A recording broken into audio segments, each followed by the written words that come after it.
dernière sur les infrastructures énergétiques de l'Ukraine. La Russie aurait en tout tiré 91 missiles et 97 drones d'attaque. Dans les sous-sols du métro de Kiev, les habitants ce matin étaient contraints, une fois encore, de se réfugier sous terre pendant plusieurs heures, épuisés et frigorifiés. Ce qu'on pense de tout cela, c'est que nous en avons assez. Nos matinées commencent par vérifier le téléphone pour voir s'il y a une alerte aérienne. Ce village près de la ville d'Odessa est situé tout près d'une installation électrique locale. Les frappes de la nuit dernière ont détruit plusieurs maisons. C'était très fort. Il y a eu une explosion suivie de 5 autres. Je ne sais pas s'il y a eu des explosions de bombes à fragmentation, mais il y a eu des explosions. C'est ce que j'ai ressenti.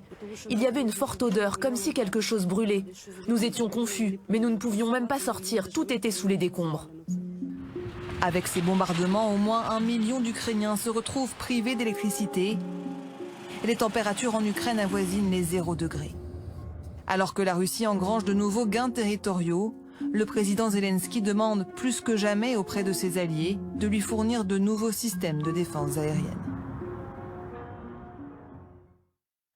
Un sujet sensible sur le bureau de la ministre de l'Éducation. Anne Genetet s'apprête à présenter un programme d'éducation à la sexualité, à la vie affective et relationnelle, destiné à tous les élèves à partir de 4 ans. Les associations non progressistes sont déjà vent debout pour accuser ce programme d'être woke et de prôner les théories de genre. Anne Genetet a tenu à rectifier fermement les choses. On l'écoute. Absolument pas. C'est totalement faux. D'abord, le programme n'a pas été publié. Il sera débattu mi-décembre en Conseil supérieur de l'éducation.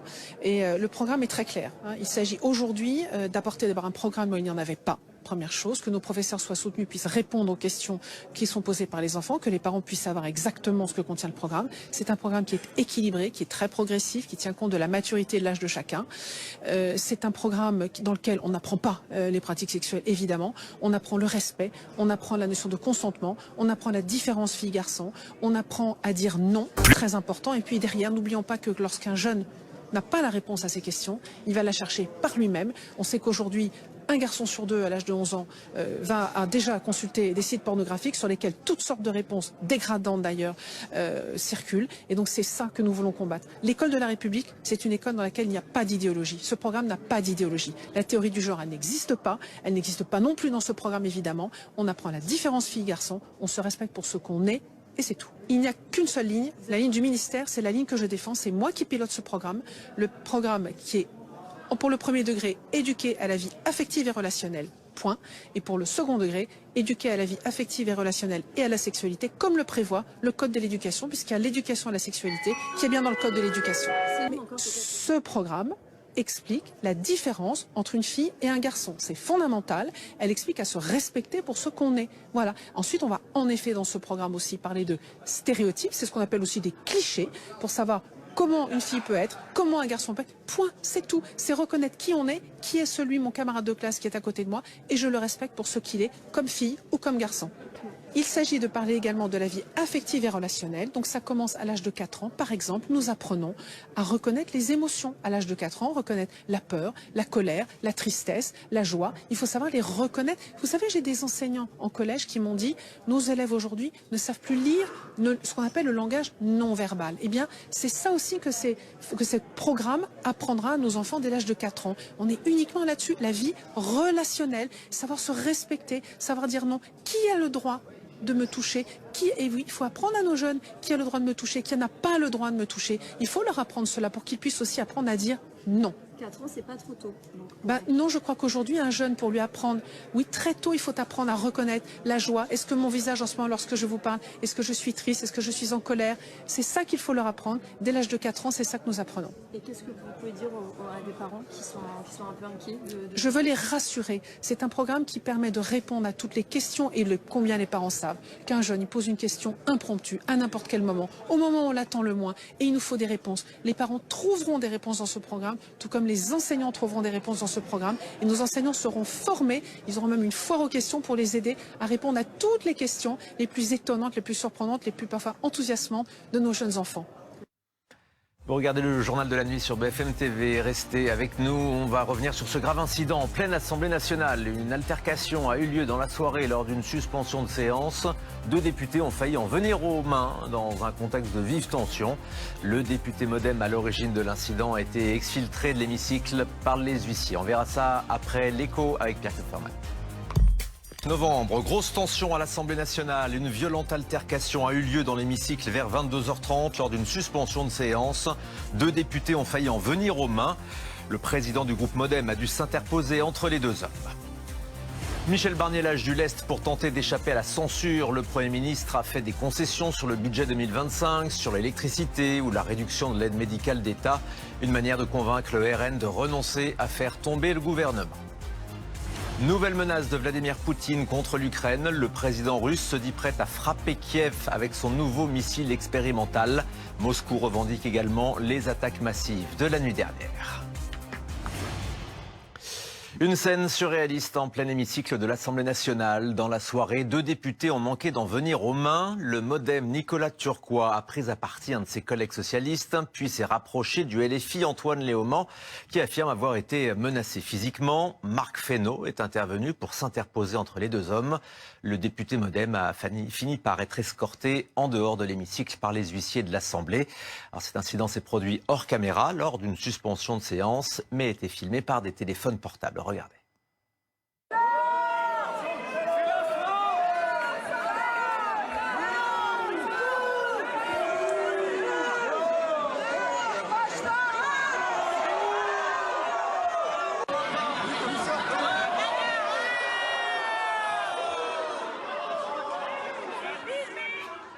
Et après la suspension de séance, certains protagonistes ont pris la parole pour revenir sur cet incident. Écoutez. Simplement dire, effectivement, après la suspension de séance, il y a eu un échange vif entre un collègue du groupe Modem. Attendez. Mais... Enfin, non mais attendez. D'abord, il n'y a pas eu d'acte de violence, je pense qu'il y a eu des personnes... Mais attendez, laissez-moi... L'un de vos collègues, en effet, a menacé d'abord notre collègue socialiste. Puis, alors que je lui demandais de quitter l'hémicycle, est venu me menacer. Et heureusement, monsieur Fesneau, effectivement, que vous étiez là pour retenir le collègue de votre groupe, mais aussi, et je les remercie, que les huissiers sont intervenus pour le faire reculer. Parce que sinon, je ne suis pas sûr du fait qu'à la fin de la soirée, je ne me serais pas pris une baigne. Voilà donc pour ce violent incident et dans ce contexte chaud bouillant, la proposition de loi de LFI pour abroger la réforme des retraites n'a pas pu aboutir. Le texte n'a pas été soumis au vote dans le temps imparti avant minuit en raison de cet incident et de l'obstruction des députés du socle commun qui avaient déposé près d'1 millier d'amendements qui n'ont donc pas eu le temps d'être examinés. Les dernières annonces de Michel Barnier sur le budget vont-elles rebattre les cartes? Le Premier ministre a cédé en partie aux exigences du RN concernant les taxes sur l'électricité ou encore la réduction de l'aide médicale d'État pour les sans-papiers. Des concessions pour tenter d'échapper à la censure de son gouvernement. On voit ça avec Hilal Elaflaï. Marine Le Pen lance un ultimatum à Michel Barnier. S'il souhaite échapper à la censure, le Premier ministre a jusqu'à lundi pour apporter des ajustements au budget. La présidente du Rassemblement national réclame notamment la revalorisation des pensions de tous les retraités au 1er janvier ou encore l'annulation des déremboursements de médicaments. La menace d'une censure du gouvernement Barnier plane toujours au-dessus de Matignon, malgré une série d'annonces du Premier ministre, comme le gel des taxes sur l'électricité. Dans le projet de loi de finances 2025, il n'y aura donc pas d'augmentation de ces taxes sur l'électricité, ce qui permettra concrètement une baisse des prix de l'électricité le 1er février de 14%, au lieu des 9% qui étaient prévus initialement. Un renoncement longtemps réclamé par le Rassemblement national qu'il a érigé en ligne rouge pour ne pas censurer le gouvernement. Mais le Premier ministre réfute l'idée d'un cadeau fait au RN. Que ce soit dans ma majorité ou les chefs de l'opposition que j'ai reçus, presque tous m'ont demandé d'évoluer. Concernant l'aide médicale d'État, autre exigence du Rassemblement national qui demande sa suppression, Michel Barnier écarte cette option mais promet des évolutions. Nous n'allons pas supprimer l'aide médicale d'État, mais le panier de soins pris en charge va être sensiblement diminué. Michel Barnier assure que ces ajustements budgétaires ne remettent pas en cause l'objectif de ramener le déficit à 5% du PIB en 2025. Malgré cette pression, le Premier ministre tente de maintenir son cap. Il s'est adressé aux petites et moyennes entreprises ce jeudi pour prôner le dialogue social, tout en glissant de nombreuses allusions sur la situation politique. Je propose de revoir un large extrait de sa prise de parole.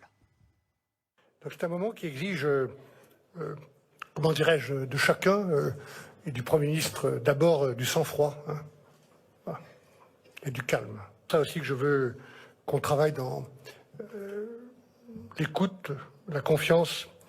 Et c'est aussi pourquoi j'ai voulu réouvrir un champ pour le dialogue social entre les partenaires sociaux, Monsieur le Président, dès ma prise de fonction, pour les encourager à négocier plutôt que de dire les choses d'en haut depuis le Parlement, le contrat plutôt que la contrainte. Et 2 mois plus tard, je suis heureux que cette méthode commence à porter ses fruits, notamment lorsque les partenaires sociaux sont parvenus à un accord sur l'assurance chômage, il y a quelques jours, l'emploi des seniors. Et j'ai bien compris, Monsieur le Président, que la CPME allait signer ces accords nationaux. Sur l'assurance chômage, vous êtes parvenus à trouver des équilibres nécessaires pour adapter les règles d'indemnisation, baisser le coût du travail en supprimant la cotisation chômage exceptionnelle, une demande à laquelle votre organisation était attachée, et réaliser des économies substantielles pour les finances publiques. Le contrat plutôt que la contrainte, et vous y êtes parvenus. Sur l'emploi des seniors, on a su trouver des compromis nécessaires à un accord qui permettra d'augmenter encore les taux d'emploi de ces salariés. Et donc ainsi, avec vous, nous voyons que le dialogue social produit des résultats et des progrès, et je souhaite qu'on puisse continuer sur cette voie.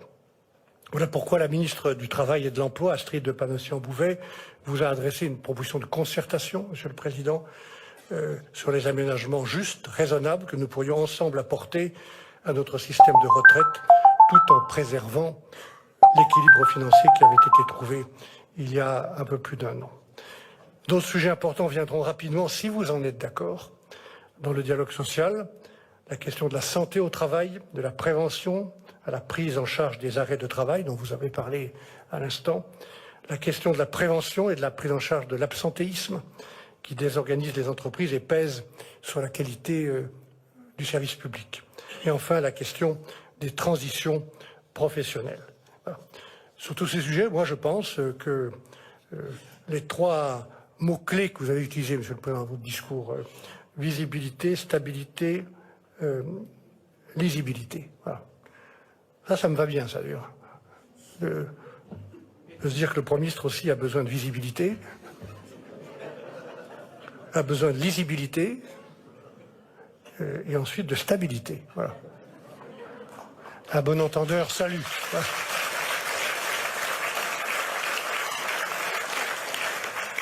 Je dis à bon entendeur, salut. Hein.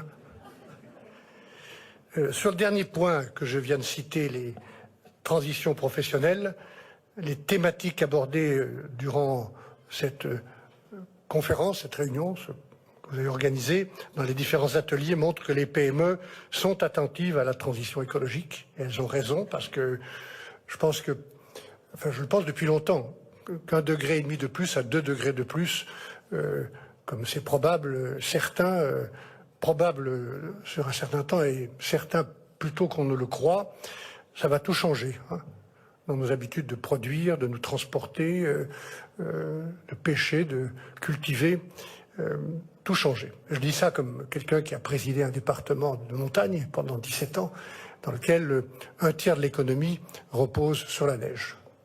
1,5 degré à 2 degrés de plus, ça change tout.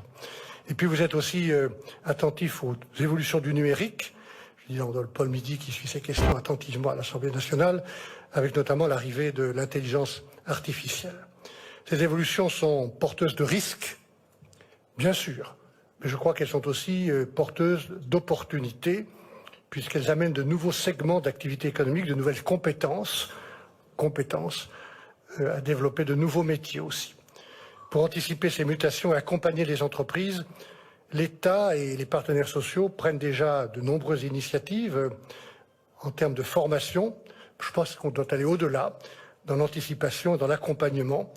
Et voilà pourquoi aussi le dialogue social à tous les niveaux, entreprises, branches, nationales, a un rôle essentiel à jouer. Et je veux rappeler que la ministre du Travail, dont je salue l'initiative, a décidé de faire de l'accompagnement des entreprises dans ces évolutions un chantier majeur pour 2025. J'ai parlé d'écoute, de respect, de dialogue. Cette méthode, depuis 2 mois et demi que je suis là, 2 mois et demi, vaut aussi pour ce qui a été ma première tâche, ce qui est l'acte politique le plus important pour le Parlement, pour les responsables politiques, je dis bien les responsables politiques, celui du vote du budget de la nation. Et vous savez bien ce que c'est qu'un budget qu'il faut fabriquer. Moi, j'ai eu 15 jours pour le présenter, en raison de tout ce qui s'est passé ou ce qui ne s'est pas passé cet été, et des contraintes constitutionnelles ou institutionnelles. Jamais un Premier ministre n'a eu aussi peu de temps, n'a été autant contraint pour préparer un budget, donc un budget évidemment imparfait, avec cette réalité à l'Assemblée nationale qui est que nous n'avons aucune majorité absolue, pour la première fois depuis 60 ans, et qu'il y avait sur mon bureau 2 lettres que j'ai trouvées en arrivant, l'une du directeur du Trésor qui me disait le déficit 2024 est de 6,3%, et si vous ne corrigez pas, il sera de 7% en 2025. Et puis une deuxième lettre du gouverneur de la Banque de France qui me disait, après un long développement précis et compétent, vous devez ramener le déficit budgétaire en 2025 à 5%. 7,5. Ça fait 60 milliards. Et c'est pas marrant, mesdames et messieurs. C'est pas par plaisir que quand on accepte d'être Premier ministre, et je l'ai accepté, même si je ne l'ai pas demandé, de ramener de 7 potentiellement % de déficit, notre déficit commun à 5% dans un moment où la dette que nous avons accumulée, ça ne date pas évidemment des 7 dernières années, ça remonte à beaucoup plus loin, la dette se monte à 3 226 milliards d'euros. La dette de la France, 3 226 milliards d'euros. Et où le prix de cette dette représente l'année prochaine, si nous ne freinons pas, 60 milliards d'intérêts. 60 milliards d'intérêts. Moi, je pense comme vous que cet argent serait mieux utilisé ailleurs. Et comme je parle de dette, il faut aussi s'inquiéter, je le fais tous les jours, de savoir combien coûte le prix de cette dette, combien coûtent nos emprunts.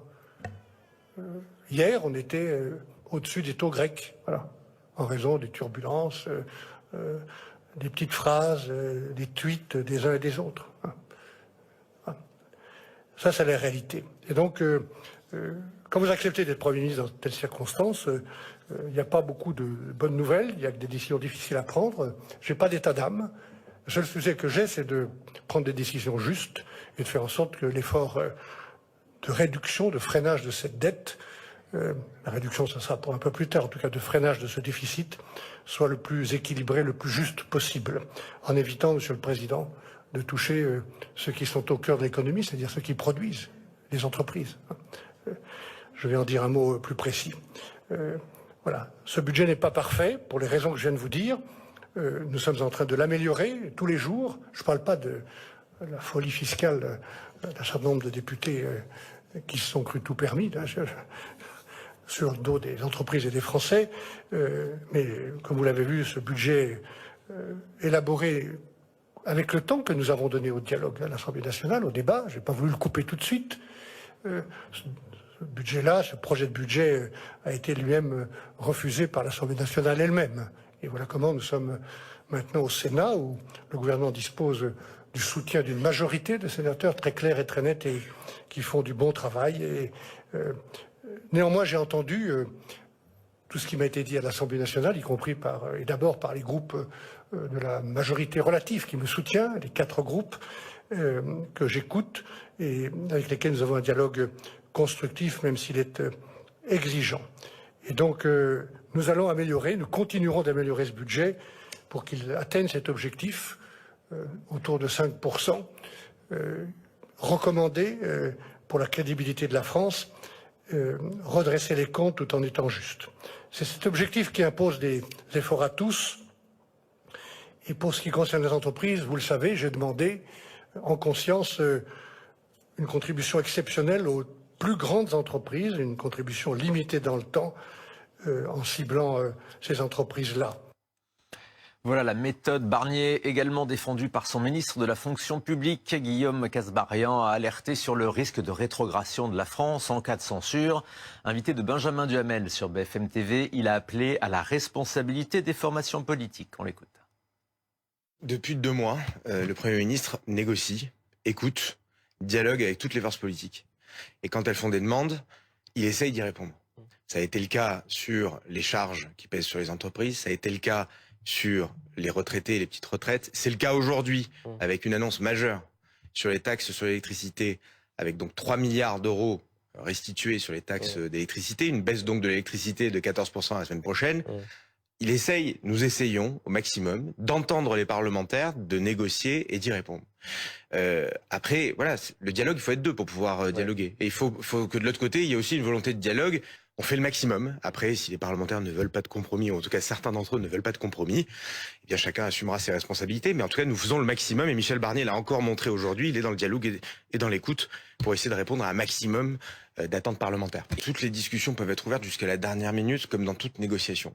Après, on a des impératifs économiques que vous connaissez. On a un objectif qui est de tenir le déficit autour de 5% l'année prochaine, d'avoir un budget qui est crédible, qui ne vient pas alourdir le déficit et la dette, parce que la dette et le déficit, ils sont payés à la fin des fins par les Français. Et ils le payent à travers des hausses d'impôts. Donc le gouvernement et les Français ont bien conscience, dans cet exercice extrêmement compliqué, que si on n'a pas de budget au 31 décembre, c'est pas indolore.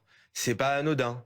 Et qu'à partir du 1er janvier, contrairement à ce que je peux parfois entendre, tout va pas se passer merveilleusement bien le lendemain du Nouvel An avec une coupe de champagne. Et on va en parler dans un instant. C'est grave. C'est des choses graves. Donc, Après, vous me demandez sur la partie économie. Moi, en tant que ministre de la fonction publique, j'ai proposé et je fais un certain nombre d'économies. Le gel du point d'indice, le non-versement de la JPA, les 3 jours de carence, la baisse de prise en charge, une économie de 28% sur mon propre ministère. Donc, si vous voulez, moi, je fais le maximum en termes d'économie et les fonctionnaires de France font le maximum en termes d'économie. Mais si de l'autre côté, on vient rajouter des dépenses tous les jours dans les négociations, à la fin, l'équilibre budgétaire devient compliqué.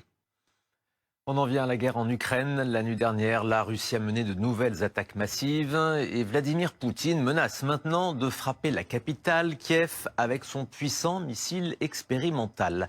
Regardez notre grand angle, signé Fanny Regnault et Simon Terrassier. C'est un nouveau pas franchi dans l'escalade. Depuis le Kazakhstan, le président russe menace d'utiliser son nouveau missile expérimental contre Kiev. Напомню, как Орешник работает, как вы и просили. Десятки боевых блоков. Температура поражающих элементов достигает 4000 градусов. Поэтому все, что находится в эпицентре взрыва, разделяется на фракции, на элементарные частицы, превращается, по сути говоря, в пыль. Des menaces et des actes. Le maître du Kremlin revendique également l'attaque massive de la nuit dernière sur les infrastructures énergétiques de l'Ukraine. La Russie aurait en tout tiré 91 missiles et 97 drones d'attaque.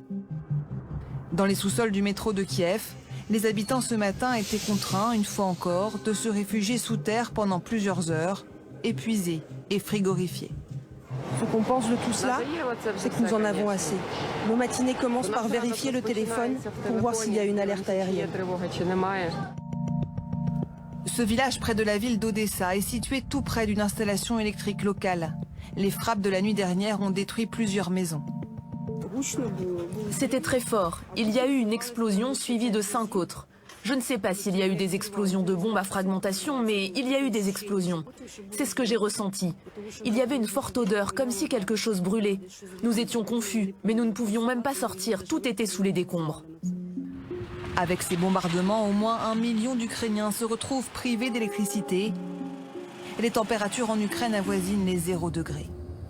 Alors que la Russie engrange de nouveaux gains territoriaux, le président Zelensky demande plus que jamais auprès de ses alliés de lui fournir de nouveaux systèmes de défense aérienne.